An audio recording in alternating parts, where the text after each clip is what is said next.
trending issue with Dangote and Nigerians and everybody has again made it very clear and very simple to understand that Nigerians do not understand what governance is. Nigerians may be priding in the fact that they want good governance. They do not even understand what it means, what good governance is, or what governance generally. Let's leave the good of it, what it means to be governed. And that's why it's very easy for this subtle manipulation, redirection, control, and all of these things happening. Because when you read people and then talk about the fact that, oh, hold Dangote drivers accountable, I've heard all sort of narrative. One Tinubu blog is saying we should beg Dangote, that there was a time that Dangote franchised the company to the drivers that owns the lorry. So because of that, whatever Dangote has to come from his mind. We have to be careful. I've seen and read all sorts. And the recent one is somebody made a call to asking government. Somebody say, "Will you concern president for this one?" And I don't have all of the time, but I'll break it down a bit. And that is why we are where we are as a country, because our people do not understand what it means to be governed, and our leaders get away with it. Before I proceed, let me even remind us that we don't have a revenue problem, because Bola Tinubu's government think that the problem that Nigeria has is a revenue problem, and that's why every single office that he has employed or engaged people has been with a revenue mindset. The FROSC, the Federal Road Safety Corps, for example, since it's Bola Tinubu took over, has been all geared towards increasing license fees. There is a new fee now for driver's license, even for keke riders, motorcycles, for bike, for vehicles, different type. There is a new fee now for number plates. It is in Bola Tinubu's government that we now have a 1,000 annual fee for a proof of ownership certificate. That has never been. Usually, if you have a car, you do proof of ownership for it. It is one of every other document you can renew, but proof of ownership sustained for the period that the car is, as long as it's in your name, except you are now also transferring ownership. And if you calculate estimatedly in 2018, it was estimated Nigeria has about 11.8 million cars. In 2022, it was estimated to about 13 million. So let's assume that that level of statistical growth has been measured, and we'll say in 2025, Nigeria may have about 15 million cars. 1,000 naira per vehicle for 15 million cars would definitely be about 15 trillion naira. So the idea for Bola Tinubu and everybody that he engages is about money. He thinks we don't have a revenue problem, we have a service problem. Let me break it down.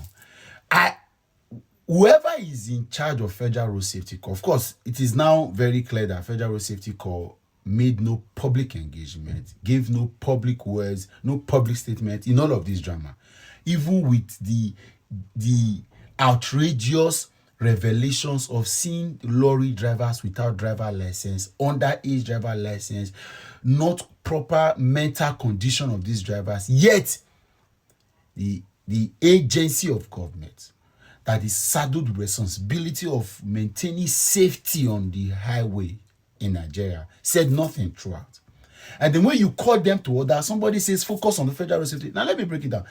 It is not me that employed the Federal Road Safety Corps Marshal General, whatever he is.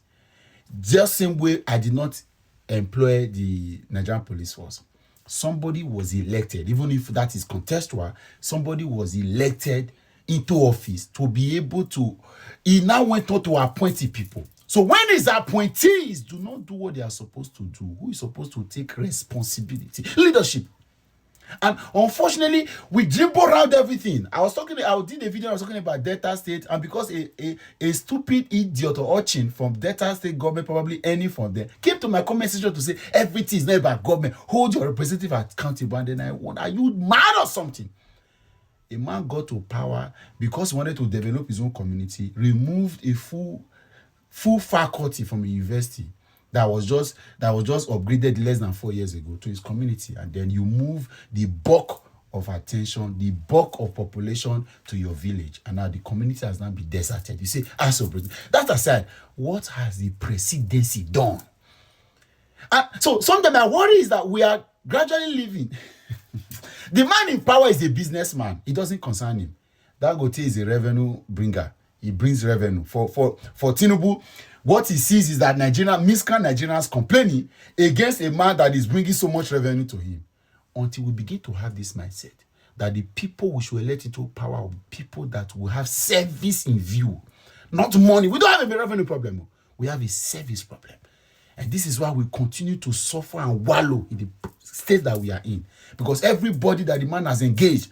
And so, is it not now an aberration? Is it not now stupidity to say that this is not a Tinubu's problem? The federal government kept mute.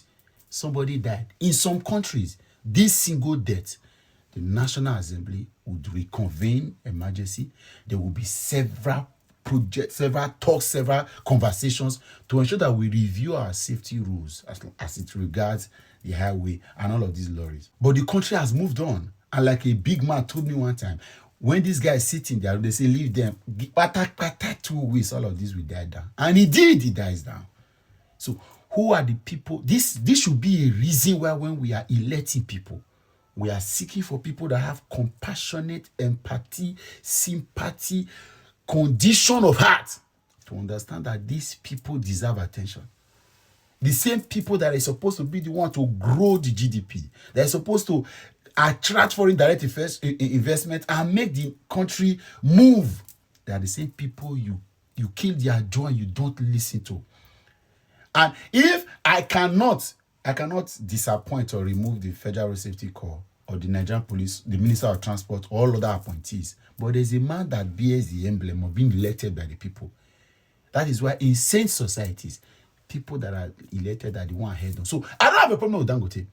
If the Federal Road Safety Corps Marshal or Director General, whatever, refuse to act, I don't have a problem with him. It is the man that was elected into office.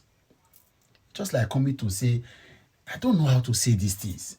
You go to a big man's house, you are saying that they use generator to pollute the environment. You are going to look for who is the generator man. No, it is the big man. It is the man that owns the house that you should ask. And this is why we are being subchanged, we are being deceived, we are being manipulated because we don't even understand what governance is. And these guys are getting away with this because they are happy that we don't know. And until we know, we will never have a government or a society that works. Shame on us.